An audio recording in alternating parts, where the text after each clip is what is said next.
মিটারে যদি আসে 120 টাকা, সেই জায়গার ভাড়া নেয় তারা 300 টাকা। এটি দেখে না বিআরটির চেয়ারম্যান। হয়রানি হয়, এই যে ভাড়ার জন্য যে হয়রানিগুলো হয়। আজকে যদি জেলার ড্রাইভাররা যদি ঢাকায় চলতে পারে, তাহলে 400 টাকার ভাড়া হয়তো 200 টাকা, 250 টাকা। আজকে মেট্রো গাড়ির জন্য মালিক সমিতিরা টাকা দিয়া আমাদেরকে বন্ধ রাখছে। ওরা কি মালিক সমিতি? ওরা মিশুকের কাগজ দিয়ে গাড়িগুলো করছে। আজকে 400 টাকার ভাড়া হয়তো 250 টাকা।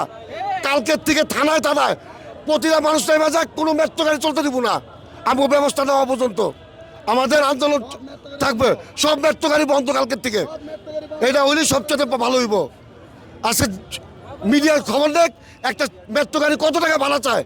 আর যদি এই ড্রাইভারগুলো যদি রাস্তায় থাকে, তাহলে কত টাকা ভাড়া কমবে, জনগণের উপকার হইব। সিএনজির দাম ঢাকা মেট্রো মানে ঢাকা অনুমতি, এরা আমাদের 16টা জেলা কাইটা দিচ্ছে, আমাদের আরো জায়গা ছোট করে দিচ্ছে।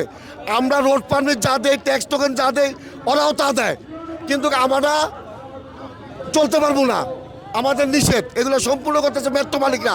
ওরা মিশুকের কাগজ সারা জেলার থেকে টোকে আই না। তা বাহাদুরি আছে না, ওদের অনুমতি আছে, আমাদের পুরোপুরি নাই। আমাদের লাইসেন্স আছে, দেশের জনসংখ্যা বাড়ছে, ড্রাইভারের সংখ্যা বাড়ছে না। যে কটা মেট্রো গাড়ি আছে, ড্রাইভার কি ফিল আপ করতে পারবে না। তাহলে যদি পারতো, তাহলে এতগুলো ড্রাইভারকে আসতো, আজকে 2000 ড্রাইভারকে আসতো।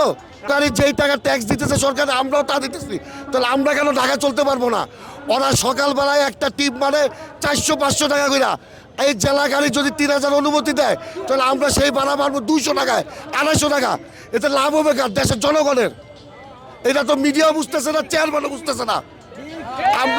আমরা জেলার ড্রাইভারের যে অল্প পয়সা ভাড়া মারি, তার দ্বিগুণ পয়সা ভাড়া মারে মেট্রো ড্রাইভাররা। আবার কিছুদিন আগে তারা আন্দোলন করে মিটার বন্ধ করছে, তারা মিটারে চালাবে না। মিটারে যদি আসে 120 টাকা, সেই জায়গার ভাড়া নেয় তারা 300 টাকা। এটি দেখে না বিআরটির চেয়ারম্যান।